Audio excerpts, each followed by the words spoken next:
প্রিয় দর্শক বন্ধুরা, এই মুহূর্তের জন্য বিগ ব্রেকিং নিউজ আপডেট। কার্যত সর্বোচ্চ ন্যায়ালয়ের সুপ্রিম কোর্টের বিগ নিউজ আপডেট। এই মুহূর্তে দাঁড়িয়ে এসএসসি রায় চ্যালেঞ্জ মামলার ক্ষেত্রে সবথেকে বিরাট সংবাদ উঠে আসলো। আজ কি জানা গেল অবশ্যই সবটা তুলে ধরছি। কোর্টের আর্জেন্ট খবর অবশ্যই সবটা দেখে নিন। আর্জেন্ট ভিত্তিতে ভিডিওটা ক্রিয়েট করা, তো ভিডিওটিকে শেষ পর্যন্ত দেখবেন, কোনোভাবে স্কিপ করবেন না। চ্যানেলটিকে অতি অবশ্যই সাবস্ক্রাইব করে নিয়ে সঙ্গে থাকবেন। চলুন কথাবার্তা না বাড়িয়ে আমরা মূল টপিকে ফোকাস করি।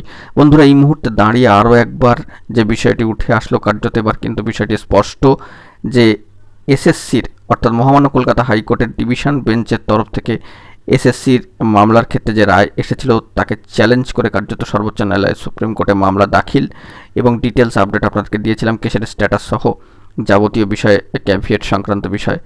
তো সেই নিরিখে দেখা গেল আজকে বিরাট সংবাদ উঠে আসলো এসএসসি রায় চ্যালেঞ্জ মামলার ক্ষেত্রে। আজকে কিন্তু শুনানির দিনক্ষণ ছিল, কিন্তু এবার এসএসসি নিয়োগ বিধিতে কার্যত হস্তক্ষেপ করলো না সর্বোচ্চ ন্যায়ালয়ের সুপ্রিম কোর্ট। বঞ্চিতদের মামলা কার্যত খারিজ করলো সর্বোচ্চ ন্যায়ালয়ের সুপ্রিম কোর্ট, যেমনটা উঠে আসছে। মহামান্য আদালত এর তরফ থেকে যে বার্তা উঠে আসছে, মহামান্য আদালত কিন্তু কোথাও বলেননি যে পুরনো বিধি অনুযায়ী নিয়োগ করতে হবে।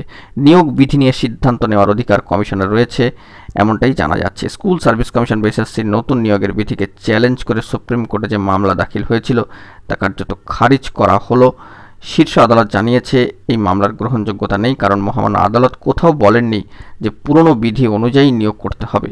নিয়োগ বিধি নিয়ে সিদ্ধান্ত নেওয়ার অধিকার কমিশনের রয়েছে, জানিয়েছেন আদালত। এমনটাই কিন্তু সামাজিক গণমাধ্যমের খবর সূত্রে আপডেট উঠে আসছে, যা আপনাদের মাঝখানে তুলে ধরলাম। বন্ধুরা, এই বিষয়ে ডিটেলস আপডেট এলে এবং কপি আপলোডেড হয়ে গেলেই কিন্তু সবটা সকলের কাছে স্পষ্ট হবে, এমনটাই সামাজিক গণমাধ্যমের সূত্র ধরে বার্তা উঠে আসছে। এখন এটুকুই, ভালো থাকবেন, চ্যানেলটিকে সাবস্ক্রাইব করে রাখবেন জরুরি আপডেটগুলি পাওয়ার জন্য। ধন্যবাদ।